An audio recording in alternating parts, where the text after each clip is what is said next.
Halo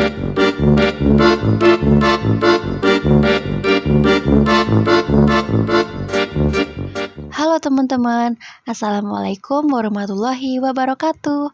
Welcome to podcast edukasi tentang kesehatan mental yang seru banget. Bareng kita nih, warga kelompok Muager. Di podcast ini kita bisa berusan loh, ngobrol santai tentang permasalahan kesehatan mental yang marak terjadi di kalangan masyarakat. Bersama narasumber yang pastinya kece abis. Oh iya, sebelumnya, kenal ini saya Lisna Amriatul sebagai pemandu podcast kita kali ini.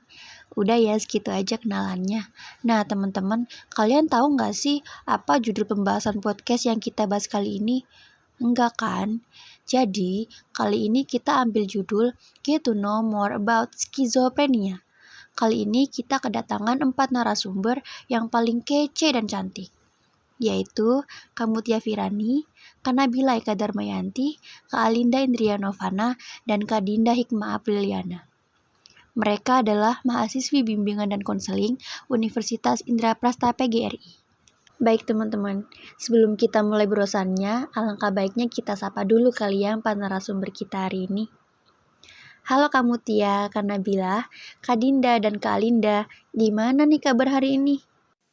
Halo, alhamdulillah baik dong. Wah, kayaknya kalian semangat banget ya hari ini. Gak usah basa-basi deh ya, langsung aja kita mulai ngobrol-ngobrolnya. Kebetulan temanya tentang penyakit mental skizofrenia teman-teman. Jadi langsung aja ke narasumber pertama nih, Kamutia. Menurut Kamutia, penyakit mental skizofrenia itu apa sih Kak? Biar teman-teman di rumah gak bingung, yuk dengerin penjelasan Kamutia. Oke teman-teman, skizofrenia itu adalah gangguan mental yang dapat mempengaruhi tingkah laku, emosi, dan komunikasi. Biasanya penderita skizofrenia ini dapat mengalami halusinasi, delusi, kekacauan berpikir, dan perubahan perilaku. Begitu kira-kira Kak Lisna. Wah, sekarang pasti teman-teman di rumah udah pada paham nih, apa sih skizofrenia itu?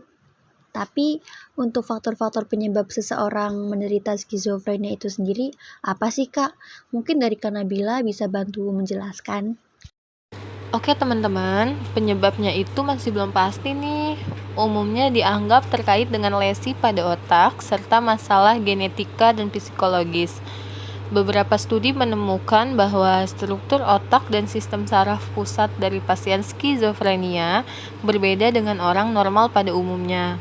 Selain itu, sekresi dopamin, neurotransmitter di otak dari pasien skizofrenia ini lebih tinggi daripada orang normal pada umumnya. Wah, ternyata cukup membahayakan ya Kak penyakit mental ini.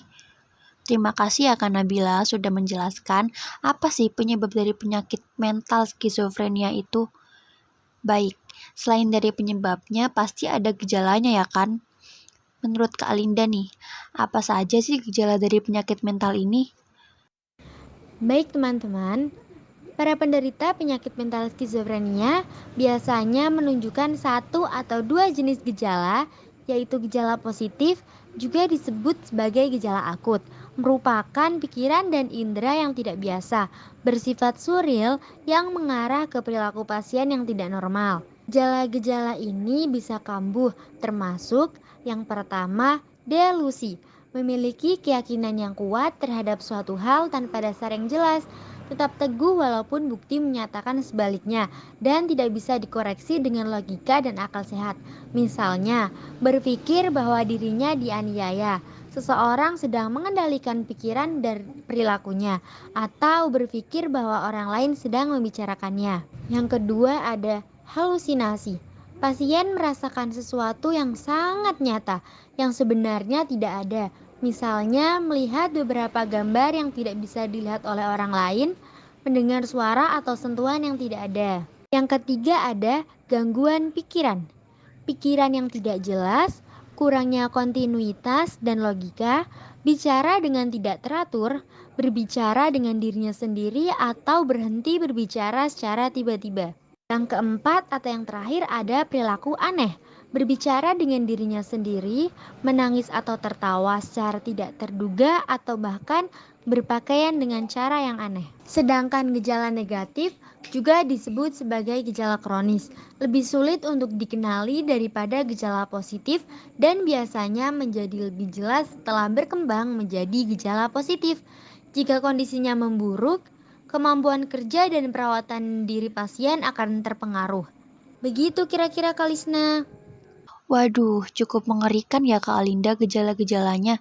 Di samping itu, pasti ada kan solusi pencegahannya.